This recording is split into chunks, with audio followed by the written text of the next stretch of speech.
Mike the Tooke Jackson here, Theory FC 1.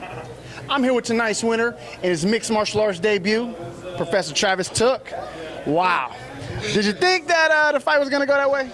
No. I mean, I was ready for it to go that way.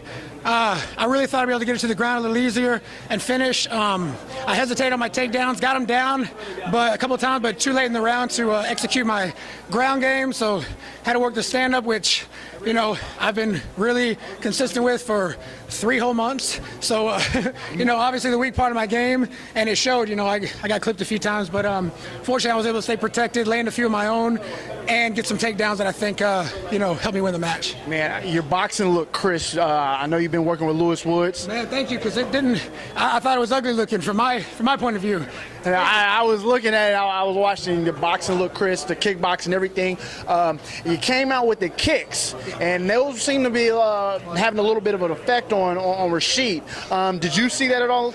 Yeah, that, you know, definitely when I started learning the striking, the kicks were something that I felt a lot more comfortable with right from the get-go. You know, not just the way that it feels, but being able to keep the distance, not being comfortable with the hands. Throw the kick, I can throw it pretty quick, and I think that gives me, you know, helps me even the playing field with somebody who's got better hands.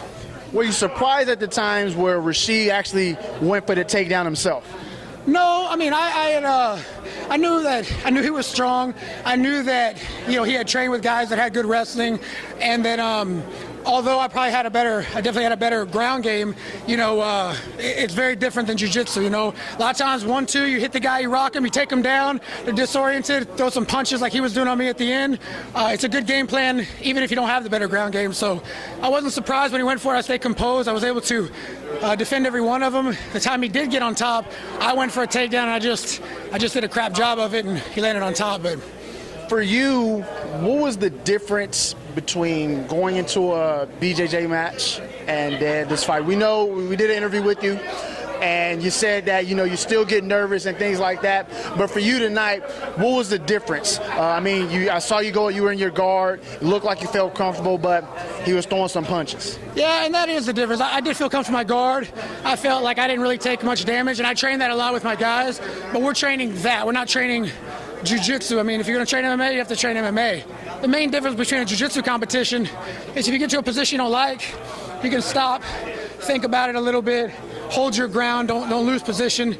In a fight, the moment you stop, you're getting punched and losing your position. So, I mean, the pace is very, very different, and I think it's a big difference. The only way to train for that is to train specifically for that, not just one specific style.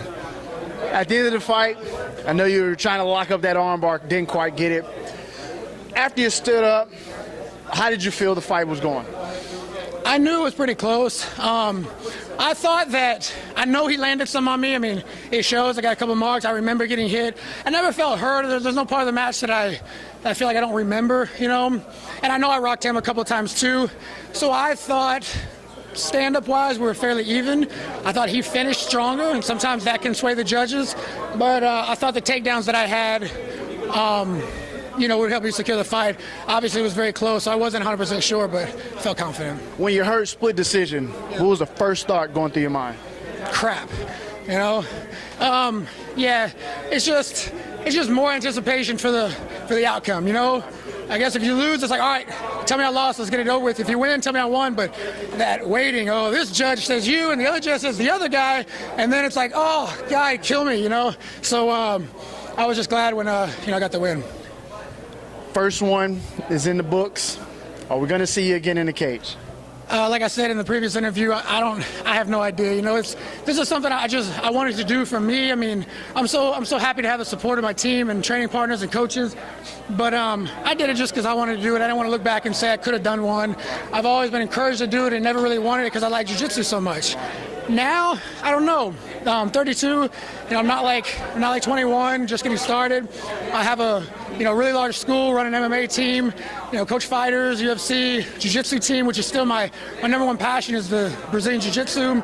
And man, it's a full plate. It's hard to say I'll do it again, but I will tell you this was some of the most fun I've ever had as far as training.